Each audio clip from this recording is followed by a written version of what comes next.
sa pangunahin at pantulong na kaisipan. Kung kaya naman, ating balikan, tingnan natin kung meron ba kayong naaalala hinggil sa ating nakaraang talakayan. Ihihinto ko muna po ang pag-share ng screen para ibahagi ang ating laro ngayong araw.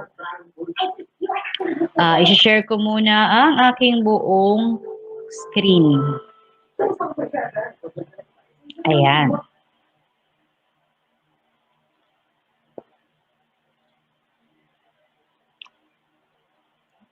Okay. So ito ay tinatawag na Jeopardy, kung saan tayo ay pipili ng kulay at ng bilang. Okay. Pero para ngayong araw, tayo ay pipili muna mula dito sa dalawang kulay. Kulay pula at kulay dilaw. Okay. At ako muna ang pipili dahil habang tayo ay naghihintay pa ng mga manonood sa ating online na classes. Ang aking pinipili ay pula bilang 3. Ayan, tignan natin. Sige, tignan natin ang tanong. So kapag ang pangunahing kaisipan ay nasa huling talata, kadalasang ito ay...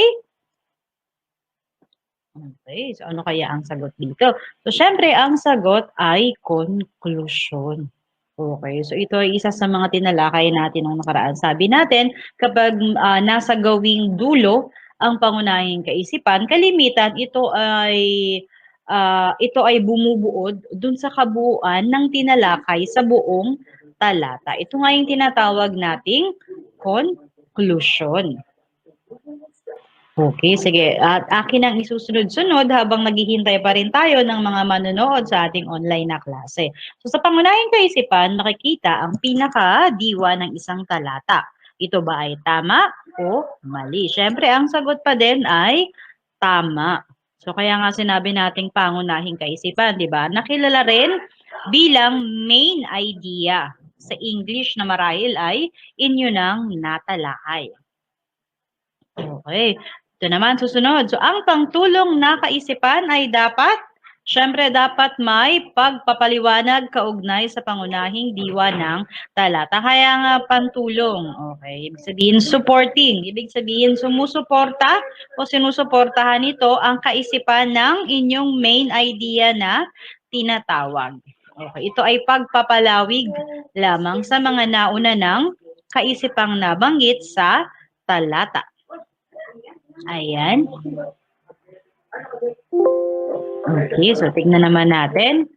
Dilaw bilang 2, swerte ko daw. Ayan, sige. So tignan pa natin ang iba.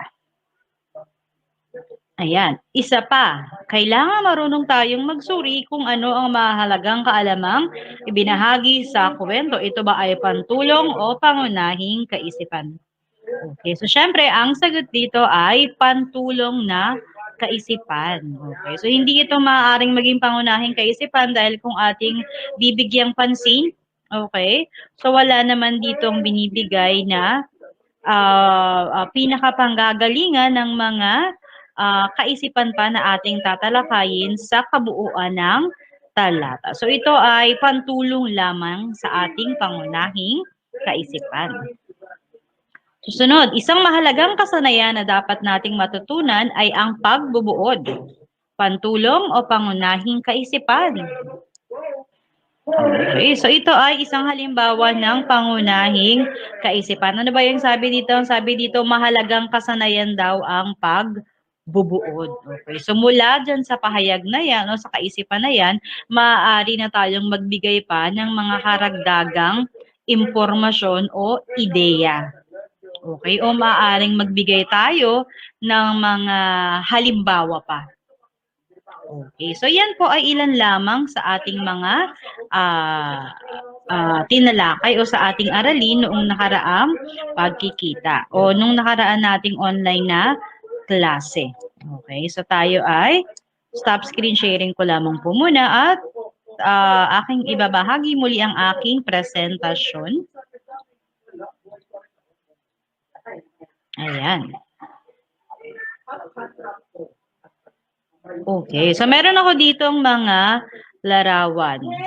Ayan, so meron tayo mga larawan dito. Ayan, Mara, Clara at nandito ang pangako sa iyo. Okay. So bagamat ang mga ito ay mayroong makalumang version, okay. Ang original na version ng Mara Clara ay ginampanan ni na Julian Santos at pangalan nito Gladys Reyes. Okay.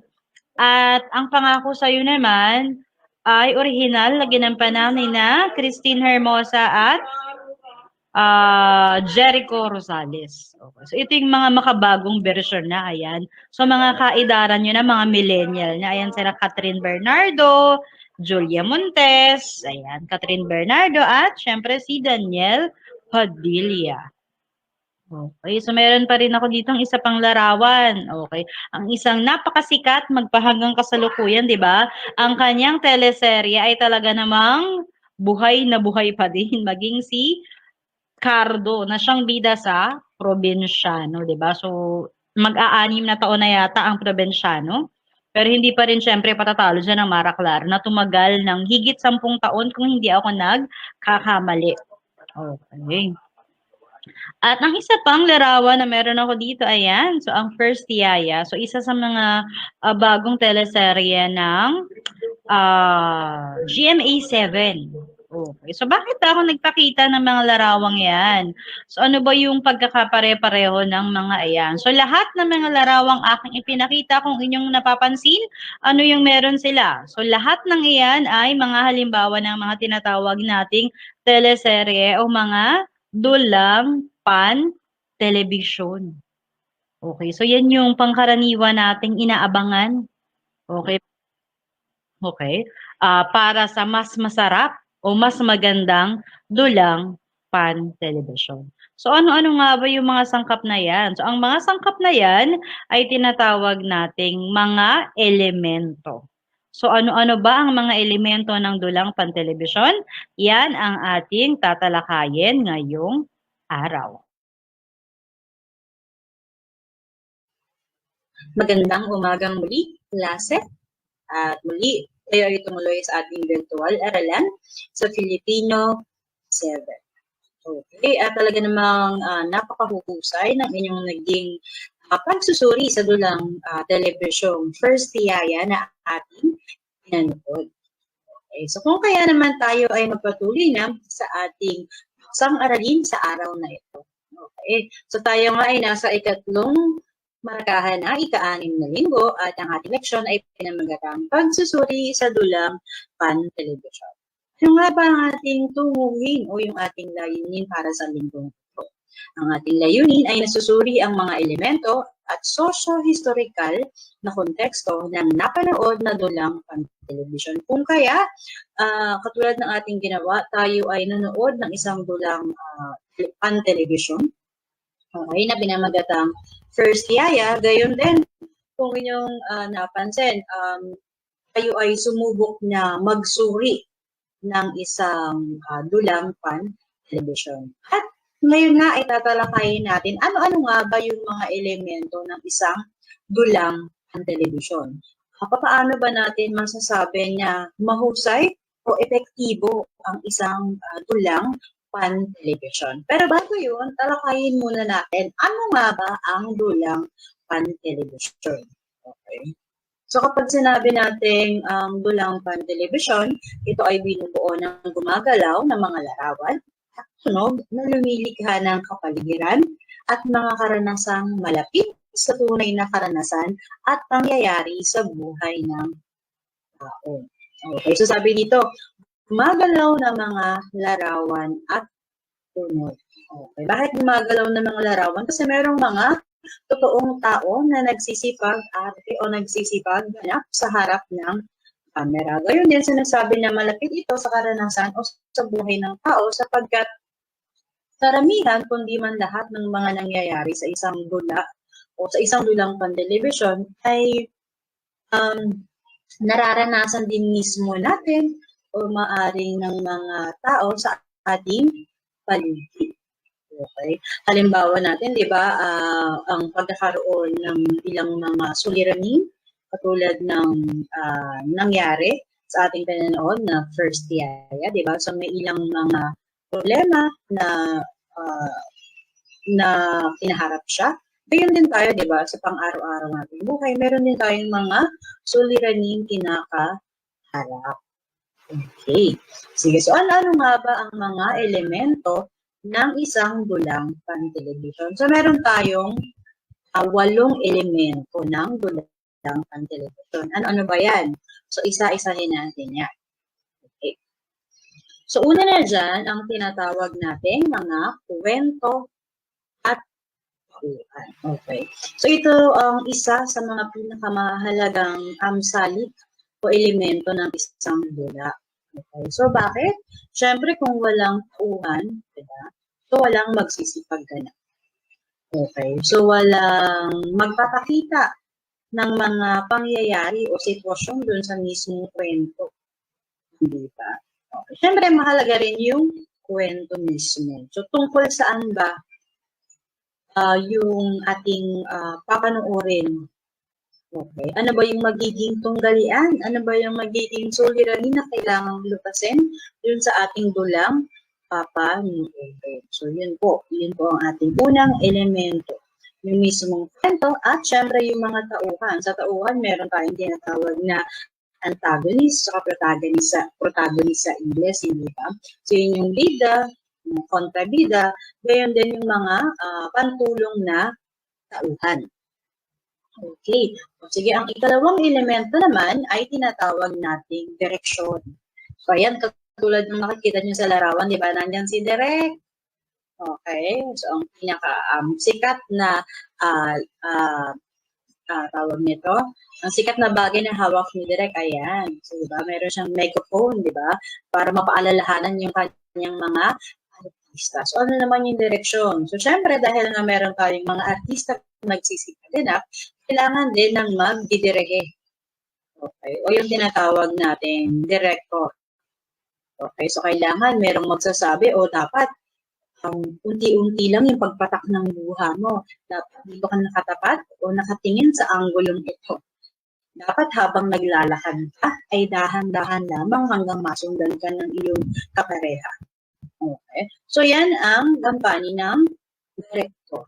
Kung bakit mahalaga na magkaroon ng direksyon sa isang dulang pan-television. So, ito ang nagpapaningning o nagbibigay buhay at kulay sa isang kwento o sa isang dula. Okay, susunod. Okay, so pangatlo meron tayong tinatawag na disenyo. Okay, so sa disenyo, okay, so dyan pumapasok yung maayos ba na make-upan o naayusan yung ating mga actors and actresses o yung mga nagsisipaganap. Maayos ba yung tagpuan? Kapani-paniwala ba na dito magkakaroon ng gera, halimbawa, magkakaroon ng habulan o enkwentro ng mga pulis? Makatotohanan ba yung mga make-up nila, yung kanilang mga nanamit? Mukha ba silang doktor? Mukha ba silang pulis? Mukha ba siyang yaya? Okay. Angkop ba yung kanang ikinikilos sa kanyang ginaganapan? Okay. So lahat po yan ay pasok sa tinatawag nating disenyo. Okay. So yung set na tinatawag o yung paggaganapan o yung tagpuan, yung ayos ng mga artista. Okay. Lahat yan ay napakahalaga sa isang epektibong dulang pan-television. Okay. Susunod, bilang 4, ito yung tinatawag nating cinematography sa English o cinematografiya.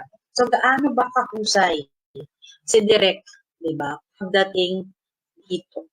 Okay, mahusay ba siya pagdating sa pagsasaayos ng mga pangyayari sa nabanggit na dulang pan-television? So, ito, ang napakahusay na cinematography ay hindi lamang nakasalalay sa kahusayan ng direktor, kundi maging ng mga bumubuo ng dulang pan-television. Kabilang dyan yung mga artista, kabilang dyan yung mga makeup artist, kabilang dyan yung mga layout artist, at lahat ng bumubuo sa isang dula. Okay? Susunod, bilang 5. Ito yung tinatawag nating editing. Diba? So, ang isang dula ay napakaraming taong nasasangkot. O napakaraming ang sangkot sa isang dula. So, syempre, bukod sa mga artista, sa direktor, meron dyang mga nag-edit o yung mga editor. Okay. So, papaano ba natin o saan ba natin ikakat? Okay, ang isang na-record na eksena, saan ba dapat putulin? Saan ba dapat yan idugtong? Okay. At karugtong din yan na isa pang mahalagang salik sa isang dula ay syempre yung tunog. Okay. So ano-ano bang tunog yung dapat natin gamitin dyan? Okay. So syempre kapag may suntukan, dapat makatotohanan yung tunog. Merong hagbag. Hindi ba? So pagputok ng baril, so kailangan syempre akma yung tunog ng baril. Okay, doon sa eksena para hindi maging awkward, ika nga nila, hindi ba? Hindi ba parang alanganin yung magiging dating nito, di ba? So, mas magiging kapani-paniwala kung ang tunog ay akmang-akma doon sa pangyayari sa kwento. Okay? So, lahat ng yan ay napakahalaga. Susunod, syempre, kung merong tunog, di ba? Halimbawa, umuulan, pero sa totoong buhay, hindi naman talaga umuulan, di ba? So, napakahalaga na tunog ulan, kahit wala naman talagang ulan, kahit gawa-gawa lamang nila ang ulan na iyon. Okay. So, gayon din, ang susunod, may kaugnayan pa rin dyan, ang musika. So, ano naman yung musika? So, kabilang dyan yung mga background songs, background music, yung theme song ng isang palabas. Di ba kapag medyo nakakaiyak yung eksena, kailangan merong tumutunog na musika o meron tayong naririnig na music sa background. Kasi bakit? Mas nararamdaman natin yung eksena. Di ba? So, karaniwan, di ba mga love? So, kapag medyo romantiko ang eksena sa palabas na ating pinapanood, kapag naman medyo habulan, halimbawa, merong enkwentro, di ba? Mas mabilis na musika ang ipinapatugtog o ang nagiging salyo. So, napakahalagang factor o salik din ng musika sa kabitsaan ng isang dulang pan-television. Okay. Susunod bilang 8 at ang pinakamahalaga, syempre, o isa sa mahalagang salik ng dulang pan-television ay yung tinatawag nating acting o yung pagganap mismo. Diba? Kung kaya nga yung ating mga artista, hindi lang yan basta isinasalang, sige umiyak ka, sige tumawa ka, sige tumalon ka. So hindi lang yun ganun kadali. So, sila ay sumasailalim sa mga tinatawag nating workshop o pagsasanay bago sila isalang sa pag-arte. Okay, so meron pang tinatawag dyan na internalization, di ba? So kailangan mo muna mag-internalize. So isipin mo na matay yung pusa mo para mas madali kang umiyak. Isipin mo na pag-break yung iyong jowa para mas madaling tumulo ang iyong luha. Isipin mo kaharap mo yung kaaway mo para mas maging makatotohanan yung pagsampunot mo sa kanya. Okay, so sa lahat ng yun ay pinag-aaralan din ng mga artista. Okay. Siyempre, di ba, kung kayo nga ay nag-aaral para mas maging mahusay o mas maging maalam, kayo din yung mga artista. Yung mga nagsisipag ganap. Okay, so ito ay kanila munang pinag-aaralan para mas maging makatotohanan sa mga manonood. Okay? At iyan po ang tinatawag nating mga elemento ng dulang pan-television.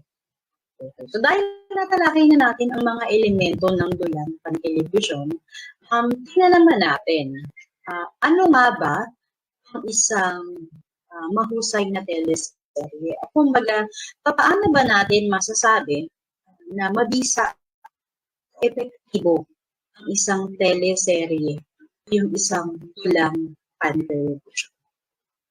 Sa inyong palagay, ano ba ang inyong mga basehan para masasabi ninyo na ay winner to, okay to, ito ay aking irerekomenda sa aking mga kaibigan? Sige. Okay, so yan nga ang mga elemento ng dulang pan-television. So meron tayong 8 mga elemento, o kumbaga, kung tayo nagluluto, parang ito yung mga sangkap para maging mahusay ang isang dulang pan-television. Okay. So ang aking personal na paborito diyan ay yung syempre yung acting o yung pagganap, sapagkat ako ay naniniwala na hindi magiging kapanapanabik panoorin ng isang teleserye o ang isang dula kung walang angking kahusayan sa pagganap ang mga aktor dito. Okay. Pero gaya ng sinabi natin, ang lahat ng elemento na ito ay kinakailangan para sa isang mabisang dulang pan-television. So isa-isahin muli natin ang mga elemento na iyan. Okay. Siyempre, una na dyan ang mga kwento at tauhan. Ayan. So, kwento at tauhan, kabilang na dyan ang mga bida, kontrabida, mga pantulong na karakter. Susunod, nandyan ang direksyon. Okay. O yung patnubay ng isang direktor. Okay. Pangatlo, nandyan syempre ang disenyo. So, napakahalaga ng bawat detalye para sa ikatatagumpay ng isang dula. Okay. Bilang 4, cinematografiya o yung tinatawag na cinematography sa Ingles. So, dagdag ko lamang dito. So, kasama na rin dito yung kahusayan ng direktor sa pagkuha o paggamit ng lente ng camera, hindi ba? So, sa kahusayan din ng direktor, yung pagkuha ng magandang anggulo ng kaniyang mga artista o maging anggulo ng bawat eksena.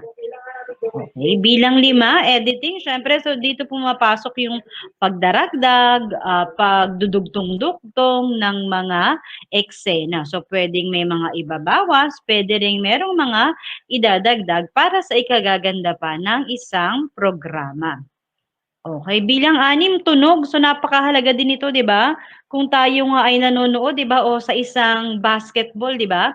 Kapag walang tawag nito, yung announcer, parang walang buhay ang isang basketball game, ika nga nila. So, napakahalaga ng gampani ng tunog para mas maramdaman natin, di ba, ang isang palabas.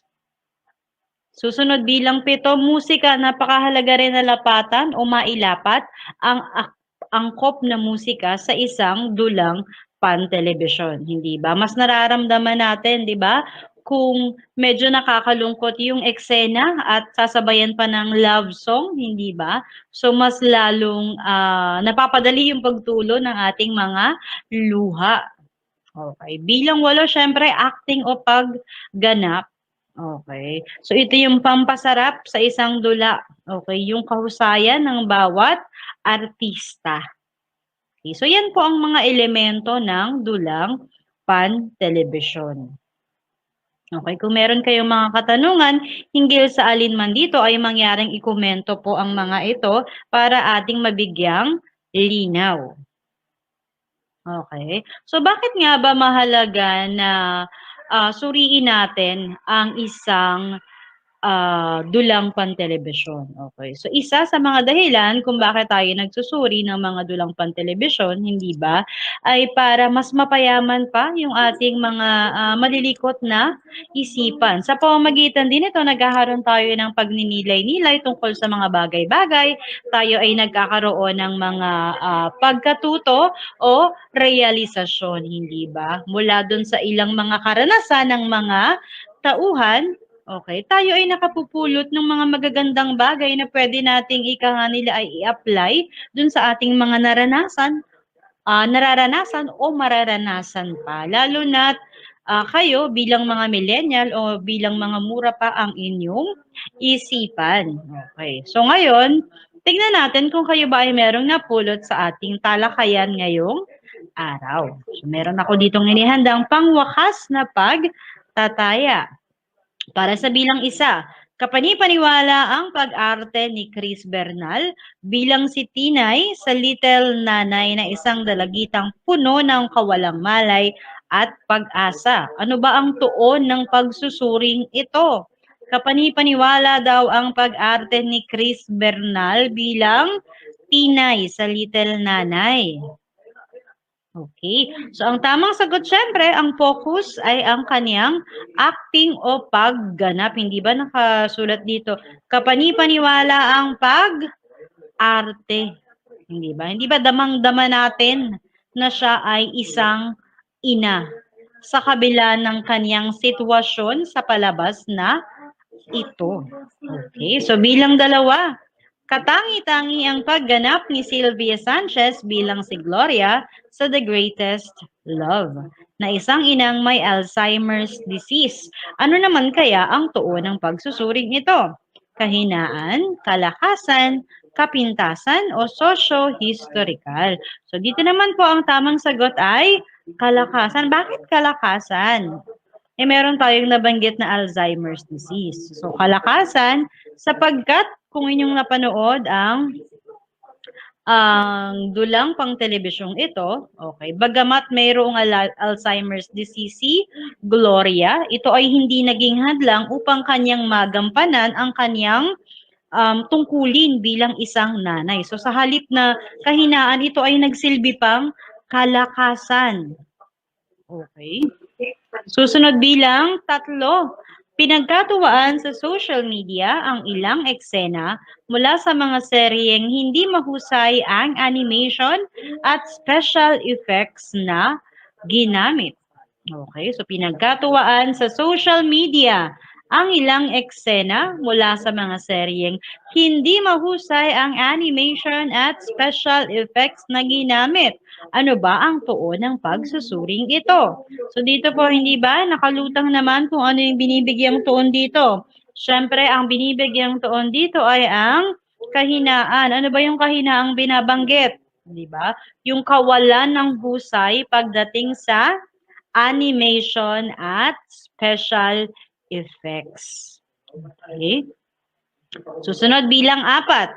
Ang sumusunod ay mga kabutihang dulot ng pagsusuri sa ating mga pinanonood na dulang pan-telebisyon maliban sa napatataas ang ating panlasa bilang manonood, napipintasan natin ang sining na ginagawa nila, naiuugnay natin ito sa mga nangyayari sa ating lipunan, na paghuhusay pa ng mga gumagawa nito ang kalidad ng palabas. Alin daw ang hindi mabuting dulot ng pagsusuri? Okay, so syempre kitang-kita naman natin dito, isa lang yung negatibo dito, at yan ay ang letter B. So napipintasan natin ang sining na ginagawa nila. So yan ang pinaka-negatibo, at hindi yan ang ating magiging layunin kailanman sa pagsusuri. So, sa tuwing tayo ay nagsusuri, ang ating layunin ay mapalalim pa ang ating kaalaman. Okay? Mapalalim ang ating pag-aanalisa, ang ating realisasyon tungkol sa kagandahan ng sining. Hindi para ito ay pintasan. Okay? Bilang 5. Bilang mag-aaral, paano mo malilinang ang iyong kasanayan sa panonood? So pag sinabing malilinang, ibig sabihin mapapaunlad pa. Okay? Letter A, panonood upang maaliw at malibang lamang. B, panonood batay sa kung ano ang trending sa social media. Letter C, pagiging mapanuri at pag-uugnay nito sa sarili at lipunan. Letter D, pakikipagtalo sa iba upang ipaglaban ang sariling opinyon sa napanood. Okay. So, syempre dito, ang pinakalayunin natin ay sa panonood. Okay. At sana ito rin ang inyong layunin, mga anak, pagiging mapanuri at pag-uugnay nito sa sarili at lipunan. So, gaya ng sinabi natin. So, sana hindi tayo nagsusuri sa isang mababaw na pananaw, kundi ninanais natin na tayo ay nagiging mapanuri, hindi lamang doon sa nilalaman ng isang dulang pantelebisyon o ng kung anumang programa na ating pinanonood, kundi makita din natin ang kagandahan ng sining. Okay? Dahil ang isang dula ay isang likhang sining. Okay? Sana nakikita natin ang galing sa pagganap ng mga artista, ang husay ng mga animation, ng mga effects, ng mga nilapat na musika. Okay, gayon din, sana tayo ay nakapupulot ng magagandang aral o mensahe buhat sa mga karanasan na ipinakikita sa mga dulang ito. Sapagkat hindi man lahat ng mga sitwasyon dito ay nangyari na sa atin, karamihan sa mga ito ay ating mararanasan sa tunay na buhay. Okay? At sana ito ay makatulong sa atin ng positibo. Okay. So, yan po ang ating pangwakas na pagtataya. Dito po nagtatapos ang ating pagtalakay hinggil pa rin sa mga elemento ng dulang pantelebisyon. Muli, kung meron kayong mga katanungan, mangyaring ikomento ang mga ito sa ating comment section upang ating mabigyang linaw. Okay? Okay. Muli po ako po si Ginang Montero at maraming salamat pong muli sa pagdalo sa ating online na klase. Okay, at akin pong isesend ang slide, maging ang video ng ating live ngayong araw sa ating GC. Magandang araw at mag-ingat tayong lahat palagi. Paalam!